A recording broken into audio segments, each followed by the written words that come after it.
ஓம் மகா கணபதியே நமக. குரு வாழ்க, குருவே சரணம். ஆன்மீக அன்பர்கள் அனைவருக்கும் இனிய தைப்பொங்கல் திருநாள் நல்வாழ்த்துக்கள். நம்ம இந்த வீடியோ மூலமாக 2024ஆம் ஆண்டிற்கான தை மாத ராசி பலன்களை பார்க்க இருக்கிறோம். குறிப்பாக இந்த வீடியோவானது பார்த்தீங்க அப்படின்னாக்கா துலாம் ராசிக்கான வீடியோ. இந்த துலாம் ராசிக்காரர்களுக்கு இந்த தை மாத கிரகநிலையானது எப்படி இருக்குது அப்படின்னு பார்க்கும்போது, முதலாவதாக பார்த்தீங்க அப்படின்னாக்கா உங்கள் ராசிக்கு 7ஆம் இடத்தில் இருக்கக்கூடிய குரு பகவானை பார்க்கணும். கடந்த டிசம்பர் மாதம் 30ஆம் தேதி காலகட்டம் வரலுமே இந்த குரு பகவான் வக்ரகதியில் இருந்தார்.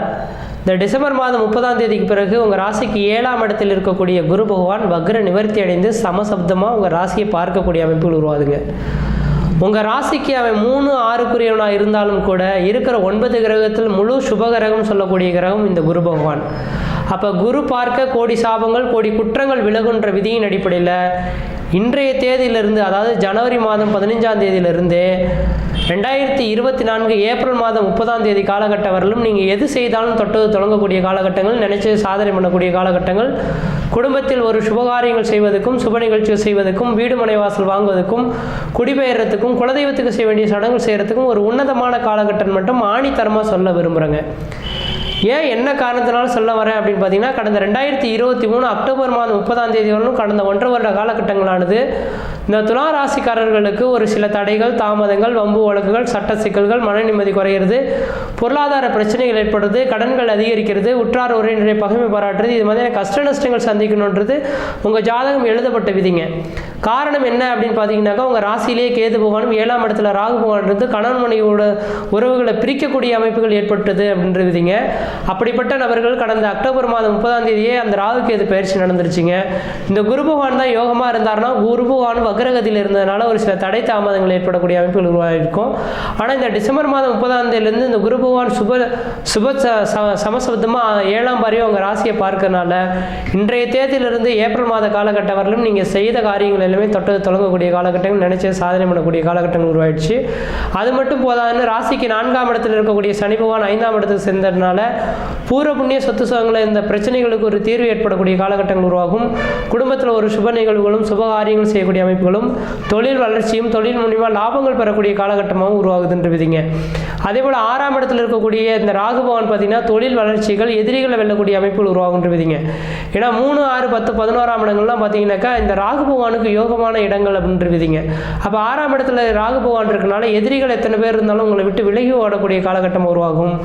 இது இன்னும் 1.5 வருட காலத்துக்கு இந்த ராகு பகவானோட அமைப்புகள் உங்களுக்கு வளர்ச்சியாக இருக்கிறத கண்குளிர பார்க்க முடியுதுங்க.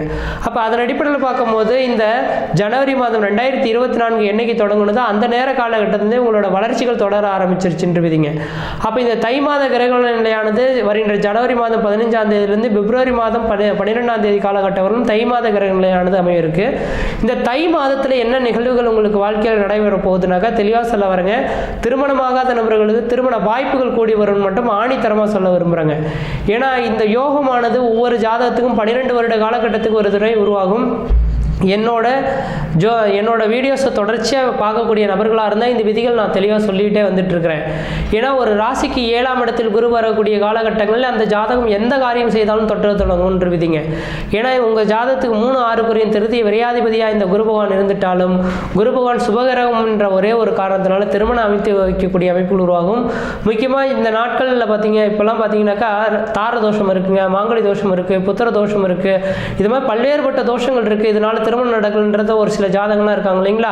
அப்படிப்பட்ட உங்களோட ஜாதகம் துலா ராசியில் இருக்கிறீங்கன்னா தெளிவாக சொல்ல வரங்க, உங்களோட ஜாதக நோட்டை தூக்கி போட்டிருக்க ஒன்றும் தவறே கிடையாது. ஜாதக நோட்டில் பொருத்தமே பார்க்க வேண்டிய அவசியம் கிடையாது. இந்த பையனையும் பொண்ணையும் பிடிச்சதுன்னா 100க்கு 100 நீங்கள் திருமணத்தை பண்ணுங்க. கண்டிப்பாக நான் தெளிவாக சொல்ல வரேங்க. இந்த அதுவும் குறிப்பாக சொல்ல போனால் இந்த ஏப்ரல் மாதம் 30ஆம் தேதிக்குள்ளார திருமணம் பண்ணினீங்கன்னாக்கா நல்ல ஒரு முகூர்த்தத்தை பார்த்து மட்டும் திருமணம் பண்ணி வைங்க. பிரியக்கூடிய ஜாதகம் இருந்தாலும் பிரியத்துக்கான வாய்ப்புகள் உருவாகாது. குழந்தை பேரே இல்லை அப்படின்ற உங்கள் ஜாதகத்தில் இருந்தாலும் குழந்தை பேர் இந்த ஏப்ரலுக்குள்ளாரே கொடுத்துட்டு போகிறதுக்கான அமைப்புகள் உருவாகுன்ற விதிங்க.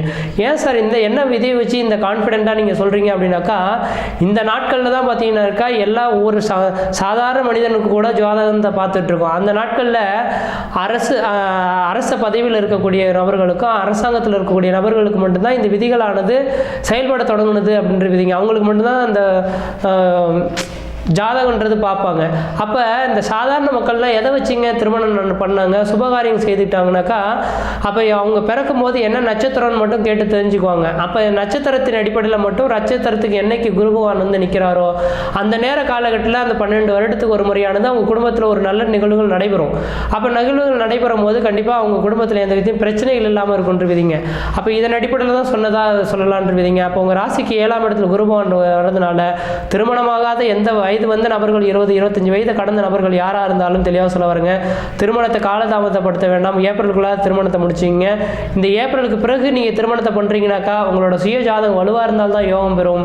வலு இல்லை அப்படின்னாக்கா பிரச்சனைகள் தருன்றவிதிங்க. அதனால் வருகின்ற ஏப்ரல் மாதத்துக்குள்ளார திருமணமாகாத நபர்கள் திருமணத்தை பண்ணிங்க. குழந்தை பேர் இல்லாத நபர்கள்லாம் கொஞ்சம் தள்ளி இருக்காமல் ஒன்று சேர்ந்து இருந்தீங்கன்னா குழந்தை பேர் அமைப்பதற்கான அமைப்புகள் உண்டு. ஒருவேளை உங்கள் சுய ஜாதத்தில் ஏதாவது தோஷங்கள் இருக்கும் பட்சத்தில் அதுக்கான ஜோதிடத்தை போய் உங்கள் ஜாதகத்தை கொடுத்து பாருங்கள். என்ன கோயில்களுக்கு போகணுமோ பரிகாரம் செய்யணுமோ கோயிலுக்கு போயிட்டு பரிகாரம் செய்துக்குங்க. யாராவது பரிகாரம் செய்ய வரேன், வாழைமர பரிகாரம் செய்ய போகிறேன், இதை செய்யணும், யாகம் வளர்க்கணும், அது வளர்க்கணும்னா கண்டிப்பாக நம்பாதீங்க. ஜோதிடத்தில் தெளிவாக அதுக்கான அமைப்புகளே இல்லை. ஜோதிடத்தில் ஒரு மனிதன் என்ன அனுபவிக்கணுமோ அவன் அனுபவிச்சே தீரணும். அதை அனுபவிக்கிறது தடுக்கிறதுக்கு ஒரே ஒரு விதிகள் இருக்குனாக்கா தெய்வீக ஸ்தலங்கள் மட்டுமே இருக்குது. அந்த நாட்களில் எழுதப்பட்டது என்னங்க, ஒரு மனிதனுக்கு கஷ்ட நஷ்டங்கள் வந்துச்சா கோயிலுக்கு போனால் தான் சரியாகுன்ற விதிங்க. இதனால் யாகம் வளர்க்குறது, பூஜை பண்ணுறது, புனஸ்காரங்கள் பண்ணுறது, இதனால் ஒரு மனிதனோட வாழ்க்கையை மாற்றி அமைக்க முடியுமா? கல் போடுறதுனால மாற்றி அமைக்கணும்னா கண்டிப்பாக கிடையவே கிடையாதுன்ற விதிங்க. அதனால் நீங்கள் எதுவும் நம்ப வேண்டாம். உங்களோட குலதெய்வத்தை வழிபாடு செய்யுங்க, தெய்வீக ஸ்தலங்களுக்கு போயிட்டு வாங்க. இந்த நேர காலகட்டங்கள் உங்களுக்கு ஓரளவுக்கு வளர்ச்சிகளாக இருக்குன்ற விதிங்க. ஆனால் கடந்த 1.5 வருட காலத்தில் உங்களுக்கு கடன்கள் வந்திருக்கணுன்ற விதிங்க. அந்த கடன்கள் பற்றி நீங்கள் எதுவும் கவலைப்பட வேண்டாம். எவ்வளோ கடன்களாக இருந்தாலும் அடைப்பீங்க, தொழில் வளர்ச்சிகள் ஏற்படும்.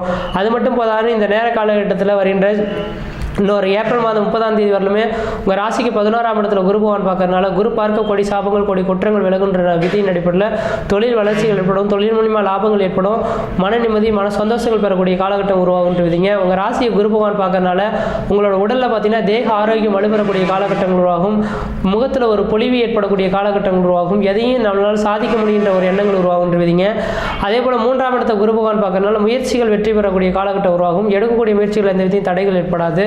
3ஆம் இடத்துல இளைய சகோதரத்தை குறிக்கிறதுனால உங்களுடைய இளைய சகோதரத்தை முன்னிறுத்தி எந்த காரியம் வேணாலும் செய்து பாருங்கள்.